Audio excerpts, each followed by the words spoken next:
Hello everybody! So finally, I'm here in the United States, sa aming tahanan. At syempre, na-miss ko talaga tong closet ko, no? Sobrang miss na miss ko ang closet ko na ito, mga langga, my God. Ang aking mga damit and everything. So, ang aking mga shoes na hindi ko nadala, na dapat dalhin ko kasi na-over luggage na ako. Mga hindi ko nadala. Ang dami-dami kong shoes dito na pinamili, na hindi ko nadala. Kasi, na-over, na ako. Dami ko ng bit-bit during that time. So, it's a lesson learned na ngayon, maaga pa lang ipadala na kaagad sa balikbayan boxes para pag uwi mo ng Pilipinas, hindi ka na mahirapan. Di ba? So, today, ipapakita ko sa inyo kung ano yung aking mga dala galing Philippines. Ayan. So, ito yung mga dala ko from the Philippines, mga langga.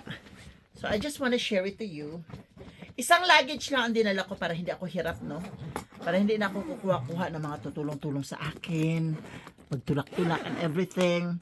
Tapos mag-overnight pa ako mag-isa sa sa Los Angeles. So it's really hard to bring a lot. Kaya naman, isa lang talaga ang dinala ko. No? At syempre hindi ko kinalimutan to. Kasi ginagamit ko to for my selfie, no? Pag nag-selfie at ito ay napakahaba talaga.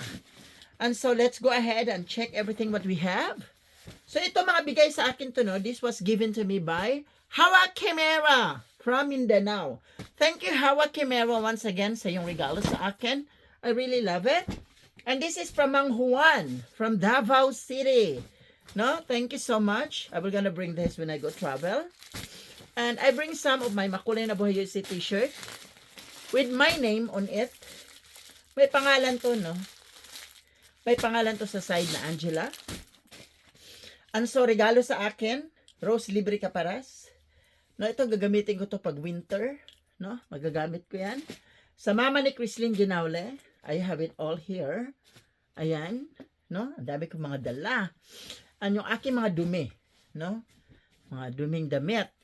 This was given to me by PJ of Oslo, Cebu. O, diba?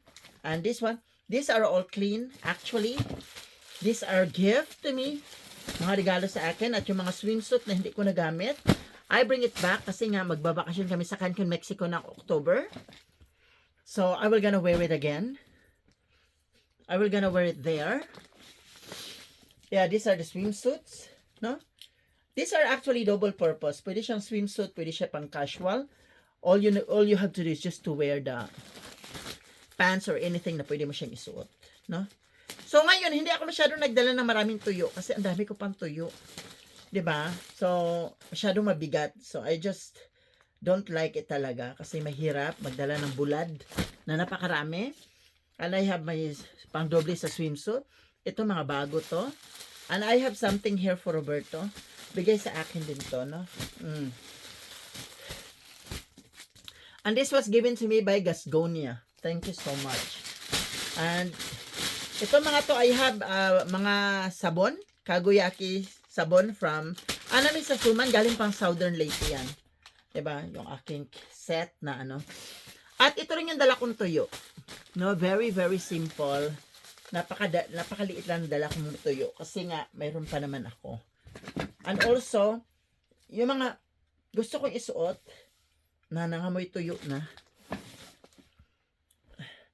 Kahit anong balot mo talaga, no? Pag nandyan siya, maamoy talaga yung amoy dried fish.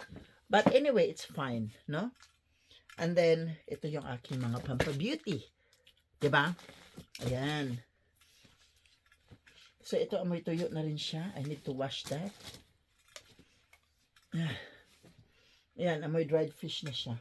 So, yung mga nangamoy tuyo, I will wash it everything. Huh? I will wash everything. Kailangan ko siyang i-wash. Ang pinakamarami sa lahat na dala ko ay mga kape. No? I have a lot of coffee here. May mga coffee ko, cappuccino ako. Diba? May mga Milo ako. Ang dami kong Milo. Dami kong Milo kasi this is medyo mahal to dito, no? Ang dami kong mga Milo. And this is Greatest Supreme. Dami kong Milo. May mga Greatest din ako na white crema. May Kape Blanca din ako.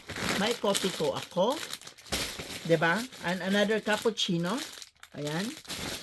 And greatest, yan. So, this is my lotion na dinala ko na rin.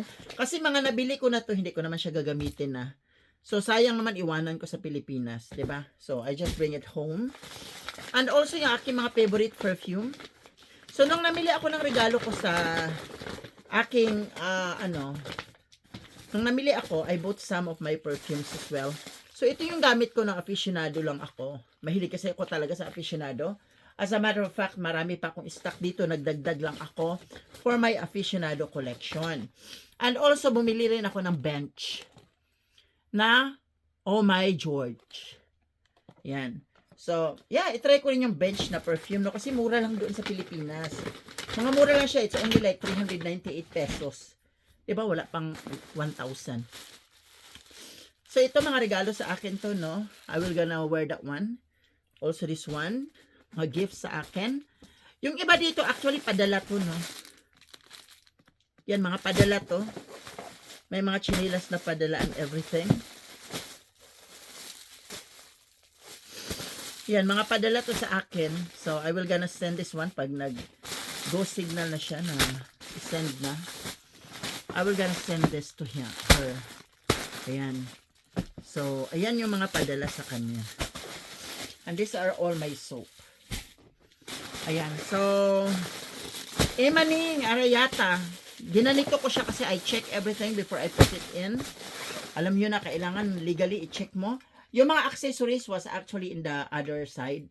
Kasama yung lipstick, no? So, update ko na lang sa kanya kung kailan siya mag-send ng pang-shipping. At ipapadala ko sa kanya yung mga pinadala ni Mami Neng Arayata Nocon. Ayan. So, anyway, thank you so much. Yun lang ang dala ko from the Philippines. We love you. Bye-bye.